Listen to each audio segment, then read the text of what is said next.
राज्यसभा में बीजेपी के 4 मनोनीत सदस्य शनिवार को रिटायर हो गए। इसके बाद उच्च सदन में पार्टी की ताकत 86 और एनडीए की 101 रह गई है।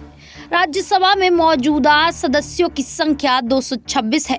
फिलहाल 19 सीटें रिक्त हैं। हालांकि एनडीए आगामी बजट सत्र के दौरान 7 गुटनिरपेक्ष मनोनीत सदस्यों, 2 निर्दलीय और AIADMK और YSRCP जैसे मित्र दलों के समर्थन से सदन में प्रमुख विधेयक पारित करा सकता है। लेकिन मनोनीत श्रेणी के तहत रिक्तियों को जल्द से जल्द भरना गठबंधन की दूसरों पर निर्भरता को कम करने के लिए महत्वपूर्ण होगा।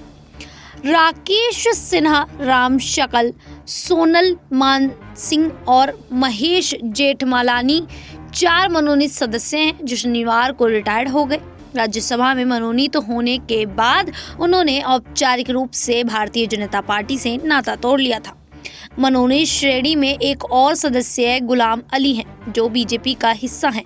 वे सितंबर 2028 में रिटायर्ड होंगे। राष्ट्रपति सरकार की सिफारिश पर राज्यसभा में 12 सदस्यों को मनोनीत करते हैं। मौजूदा सदन में उनमें से 7 ने खुद को गुटनिरपेक्ष रखा, लेकिन ऐसे सदस्य किसी भी कानून या प्रस्ताव को पारित करने में हमेशा सत्ताधारी पार्टी का पक्ष लेते हैं। वर्तमान में उच्च सदन में 19 रिक्तियां हैं। इनमें जम्मू कश्मीर और मनोनीत श्रेणी से 4-4 और 8 विभिन्न राज्यों असम, बिहार और महाराष्ट्र से 2-2 और हरियाणा, तेलंगाना, मध्य प्रदेश, राजस्थान और त्रिपुरा से 1-1 से 11 सीटें शामिल हैं। इन 11 सीटों में से 10 सीटें पिछले महीने लोकसभा के सदस्यों के चुनाव के कारण खाली हुई थी, जबकि एक भारत राष्ट्रीय समिति के सदस्य के केशव राव के इस्तीफे के कारण खाली हुई थी। राव बाद में कांग्रेस में शामिल हो गए।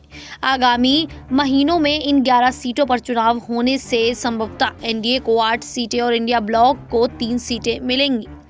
इनमें तेलंगाना से कांग्रेस को मिलने वाली 1 सीट भी शामिल है।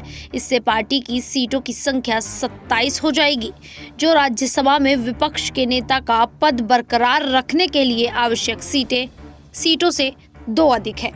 वर्तमान में इंडिया ब्लॉक के सदस्यों की संख्या 87 है। वहीं गैर एनडीए और गैर इंडिया विपक्षी दलों की संख्या 29 है।